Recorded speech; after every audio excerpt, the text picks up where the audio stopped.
Hey viewers, 2Fortis here. In this video, I'm going to talk about the miniatures game Star Wars X-Wing Miniatures. Recently, there has been a rules change that has caused quite a bit of talk in the community, and whether this rules change is a good thing or a bad thing, I'm not sure, but I want to just talk about it for a little bit. And just to give you a brief history of Star Wars X-Wing, if you have not played it or have not seen it before, basically it is a board game or miniatures game where you get ships like X-Wings and TIE Fighters and a bunch of other ships in the Star Wars universe, usually these smaller ships, and it's kind of a dogfighting hidden movement game.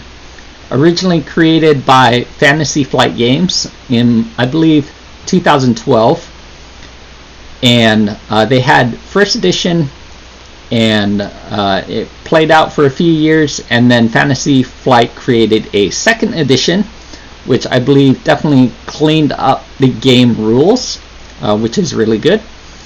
And but recently, Fantasy Flight was going to focus on non-miniatures games, so they sold the rights or gave away the rights to a company called AMG within the past year or so. So AMG has does miniatures games, and they're going to focus on the miniatures games.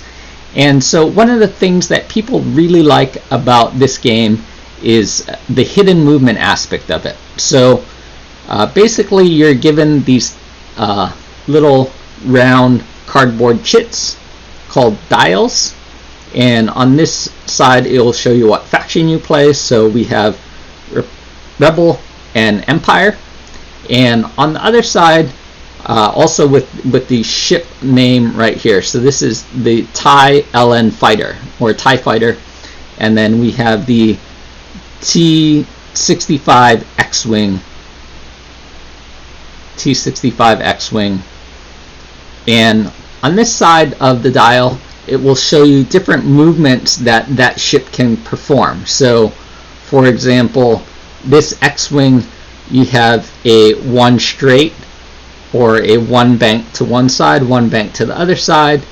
Then we have a two turn, the bank movements, the straight movements, and then the turn the other ways. And then certain movements are more difficult than others, so they are red movements, and some movements are easier to perform, so those movements are going to be blue.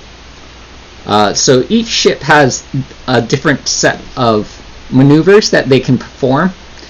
And so in the original rules, you have your ship position, and you would choose your maneuver and place your dial down, and then in turn order then you would move your ships, and you would move their ships with these are little upgrades, but these are little templates. So that would be a one straight, and here is a two straight, and we also have the banks. So these are the bank movements, and then the turn movement. So depending on which maneuver you perform, you would execute that maneuver to the best of your ability, and then try and attack your opponent. And ultimately the idea is to attack your opponent.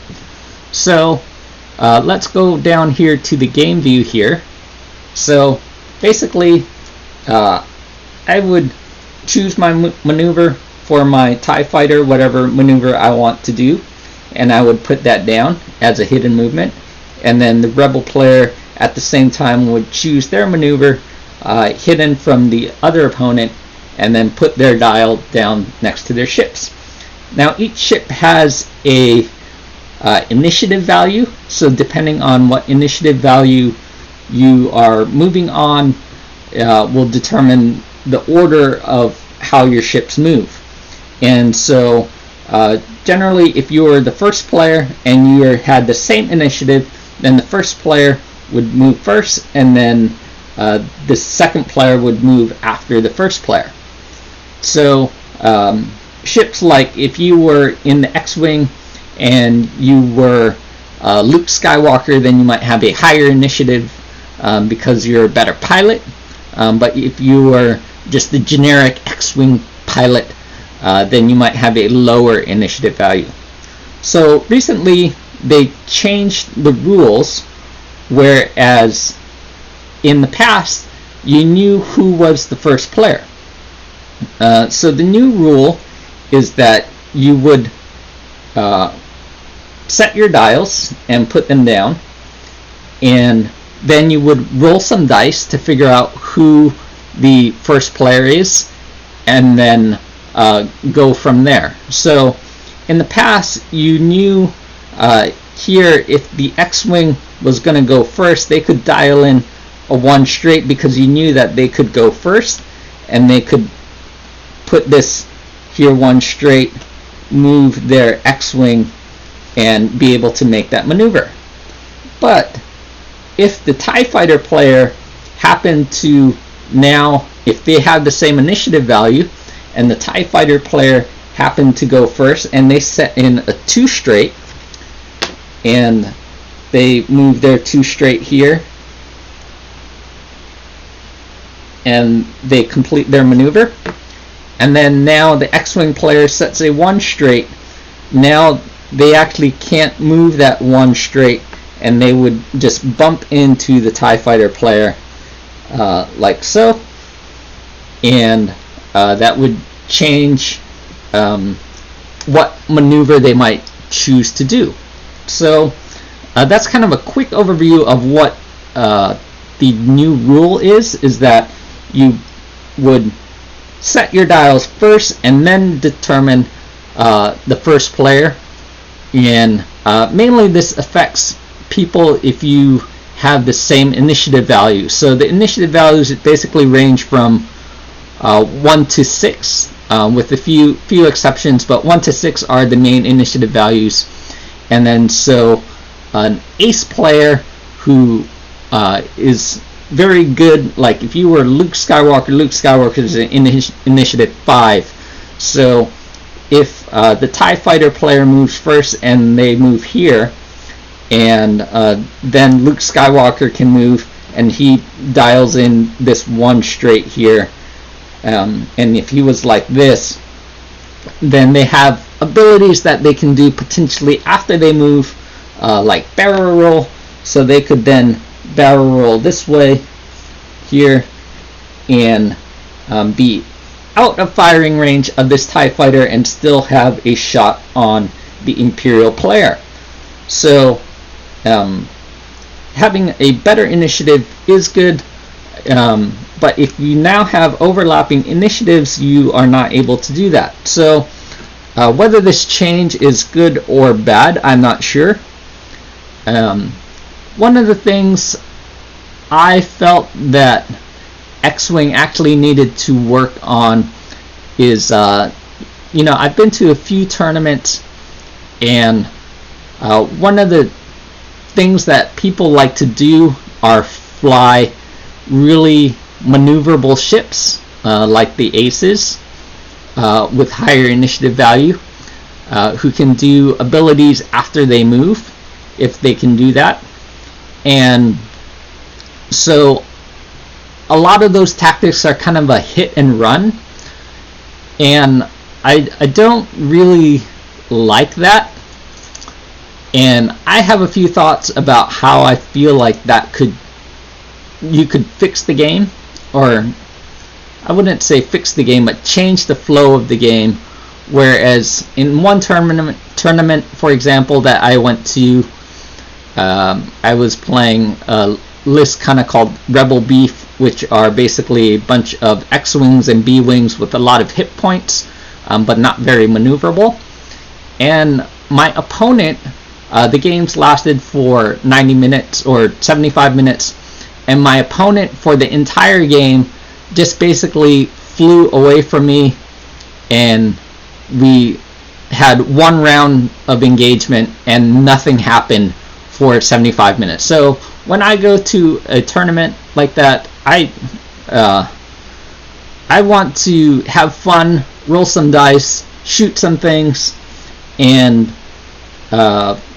so I feel that there are things that need to be fixed in X-Wing, and I'm not sure how to do that. I have some ideas. I think objective-based missions would actually be better for tournaments, and the biggest rule thing that I think should be implemented is actually a smaller map. So X-Wing is currently played on a 36 by 36 inch mat, 3 foot by 3 foot, and I think if you change that to maybe a 30 by 30 or 24 by 24, with those tighter corners, you would have more engagement, and I think that's something that I would like a little bit better. But ultimately, I like X-Wing. I haven't played any games with these new rules. I haven't played a whole lot of X-Wing recently, actually, but those are the new rules, and whether people are going to like that or not, I'm not really sure.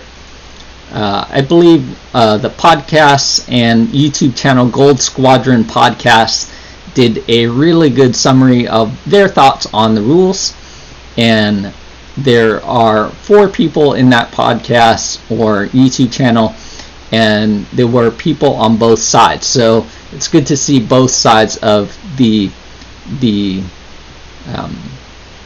argument of whether the rule is healthy for the community or unhealthy.